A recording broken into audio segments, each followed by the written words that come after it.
बिस्मिल्लाहिर्रहमानिर्रहीम। अस्सलाम वालेकुम फ्रेंड्स, कैसे हैं आप सब। मैं हूं आमना उमर और आप देख रहे हैं आमना फूड फ्लेवर्स। अल्लाह ताला आप सबको बरकत वाला रिस्क और आफियत वाली ज़िंदगी दे। आज मैं आप सब फूड लवर्स के लिए बहुत ही डिलीशियस और लाजवाब सी कड़ी पकौड़ा की रेसिपी लेकर आई हूँ।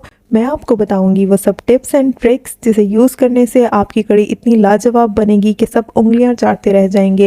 और मैं आपको बताऊंगी कि वो कौन सी मिस्टेक्स हैं जिन्हें लोग यूजुअली करते हैं और आपको उनको अवॉइड करना है। चलिए टिप्स की तरफ चलते हैं। सबसे पहले हम लेंगे पकौड़ों का सामान रेडी करेंगे और इसमें जो सबसे मोस्ट इम्पोर्टेंट टिप होती है वो होती है हमारी वेजिटेबल की कटिंग। हमारे पकौड़ों की क्रंचीनेस वेजिटेबल की कटिंग पर ही डिपेंड करती है। सबसे पहले हम लेंगे पोटैटोज़। इनको यूँ अपने स्लाइस कर लेना है पोटैटो चिप्स की तरह, लेकिन साइज़ थोड़ा कम रखना है। अनियन को हमने यूँ चॉप कर लेना है और इसके अलावा हम लेंगे इसमें पालक, जिसको भी अच्छे से हमने चॉप कर लिया है। इसके अलावा मैं इसमें यूज़ कर रही हूँ ग्रीन चिलीज़, धनिया और मैं यूज़ कर रही हूँ कैबेज इसमें बहुत अच्छा क्रंचीनेस देगी। इसको भी आपने चॉप कर लेना है। चलिए जी, बिस्मिल्लाहिर्रहमानिर्रहीम, पकौड़ों की प्रिपरेशन स्टार्ट करते हैं। यहाँ पर हम एक बाउल लेंगे और उसमें मैं ले रही हूँ 1 प्याली बेसन की। यहाँ मैं आपको एक और टिप दूंगी। पकोड़े बनाने के लिए आपको सबसे पहले बेसन का बैटर रेडी कर लेना है और देन वेजिटेबल्स ऐड करनी है। इससे आपके पकोड़े बहुत ही क्रिस्पी और क्रंची बनेंगे। और अब इस पॉइंट पर हम इसमें ऐड कर देंगे 2 टीस्पून सॉल्ट के। आप अपने टेस्ट के अकॉर्डिंगली ऐड कर लीजिएगा। और 2 टीस्पून ही मैं इसमें यूज़ कर रही हूँ साबुत ज़ीरा के। आप इसमें ज़ीरा पाउडर मत यूज़ कीजिएगा, साबुत ज़ीरा यूज़ कीजिएगा, क्योंकि खड़े मसाले पकोड़ों में हमेशा जो चीज़ फ्राई करते हैं उसमें खड़े मसाले ही डाला करें, वो बहुत मज़ेदार सा फ्लेवर देते हैं। और 2 टीस्पून ही मैं इसमें यूज़ कर रही हूँ साबुत धनिया के। साबुत धनिया भी पकोड़ों की जान होता है। और अब हम इसमें ऐड करेंगे 1/2 टीस्पून गरम मसाला। इससे बहुत मज़े का फ्लेवर आएगा, पकोड़ों में जान आ जाएगी। 1/2 टीस्पून ही मैं इसमें यूज़ कर रही हूँ हल्दी पाउडर के। ये इसको कलर भी देगा और टेस्ट भी देगा। 1 टीस्पून हम इसमें यूज़ करेंगे रेड चिली फ्लेक्स के। चिली फ्लेक्स और चिली पाउडर का यही डिफरेंस है। चिली फ्लेक्स थोड़े से तेज़ होते हैं और ज़्यादा खुशबूदार होते हैं और चिली पाउडर जो है वो डिज़ोल्व हो जाता है। और हम इसके अंदर यूज़ करेंगे 2 चुटकी अजवाइन। ये बहुत मज़ेदार सा फ्लेवर देगा पकोड़ों को। और अब मैं आपको एक और सीक्रेट टिप बताऊंगी। हम यहाँ यूज़ करेंगे 1 चुटकी जो है वो बेकिंग पाउडर के। बेकिंग पाउडर से जो है वो पकोड़े बहुत ज़्यादा सॉफ्ट बन जाएंगे। आपने अक्सर देखा होगा कि बाज़ लोगों के पकोड़े हार्ड हुए हुए होते हैं और जब हम बेकिंग पाउडर यूज़ करते हैं ना तो उससे जो है पकोड़े टेंडर भी होते हैं और क्रंचीनेस भी मेंटेन रहता है इनका। और सब सीजनिंग करने के बाद हम इसमें 1 ग्लास वाटर ऐड करेंगे और अच्छे से इसको साथ साथ मिक्स करते जाएंगे ताकि इनका बेसन का लम्प्स ना बन जाए। और इस तरह हार्ड सा बैटर बना के आपने इसको स्टे देना है ऑलमोस्ट हाफ एन आवर के लिए। इससे बहुत क्रिस्पी पकोड़े बनेंगे आपके। और अब हम इस पॉइंट पर 1 बाय 1 अपनी सब वेजिटेबल्स जो हमने ऑलरेडी कट करके रखी हैं वो ऐड करते जाएंगे। और पकोड़ों को बनाते हुए एक टिप है जो मैं आपको दूंगी और आपने ध्यान से इसको फॉलो करना है एक एक स्टेप को, ताकि कोई भी स्टेप मिस ना हो जाए। और यहाँ पर एक रिक्वेस्ट है कि अगर आप चैनल पर नए हैं तो चैनल को सब्सक्राइब कर लें, बेल आइकन को प्रेस कर लें ताकि मेरी हर आने वाली रेसिपी आपको सबसे पहले फ्री में देखने को मिले। इसको अच्छी तरह से हमने मिक्स कर लिया है और मिक्स करके हमने यूँ इस तरह का बैटर बना के इसका रख लिया है।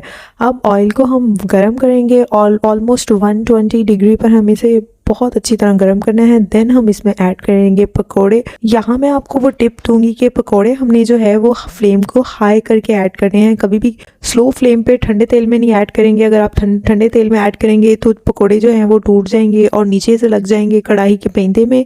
आपको पकोड़े हमेशा हाई फ्लेम पे ऐड करने हैं और उसके बाद स्लो कर देना है। और इस तरह आपको एक साइड ऑलमोस्ट 5 to 7 मिनट्स के लिए स्लो पे फ्राई करना है। देन आपने इसको साइड चेंज करके अगेन 3 to 5 मिनट्स के लिए दूसरी साइड से कुक करना है। और जब ये इस तरह प्यारा से गोल्डन कलर आ जाए तो देन हमें इसे स्ट्रेन कर लेना है। स्ट्रेन अच्छी तरह करेंगे। और यहाँ पर एक और टिप दूंगी कि स्ट्रेन करते वक्त आपको फ्लेम को हाई कर लेना है। इससे क्या होगा कि जितना भी एक्सेसिव ऑयल होगा वो जल्दी से जो पकोड़ों से उतर जाएगा।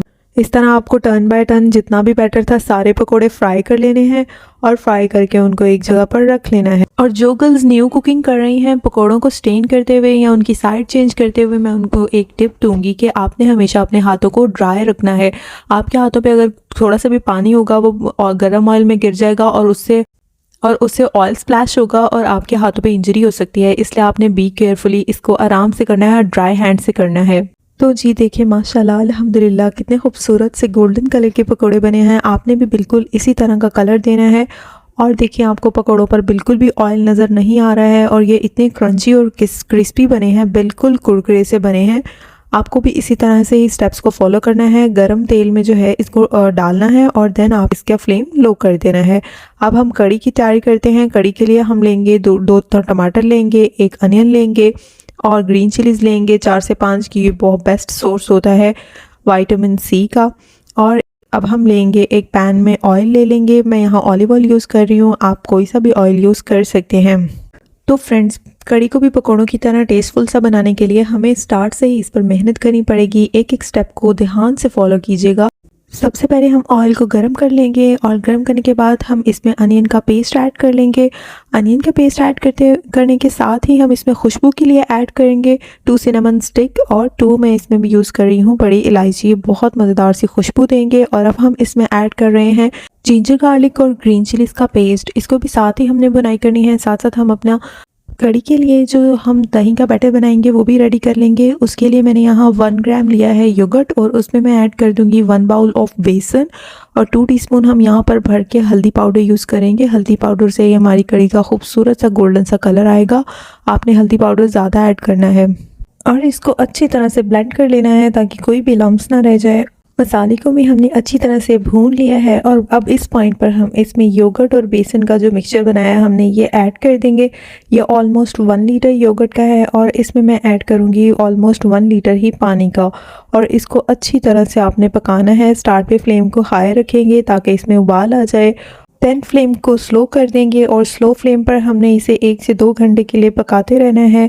और कड़ी का मतलब ही कड़ी हुई होता है। जब तक इसको आप अच्छी तरह से पकाएंगे नहीं, इसका कच्चापन दूर नहीं हो जाएगा, तब तक आपकी कड़ी कभी भी मज़ेदार नहीं बनेगी। जब हमारी रिक्वायर्ड थिकनेस आ जाएगी देन हमने इसमें ऐड कर देने हैं पकोड़े जिन्हें हमने ऑलरेडी बना के रख लिया था। और अब कड़ी को मज़ीद खुशबूदार और टेस्टफुल बनाने के लिए एक और ट्रिक बताऊंगी। हम इस पॉइंट पर इसको लगाएंगे देसी घी और मिर्चों का तड़का।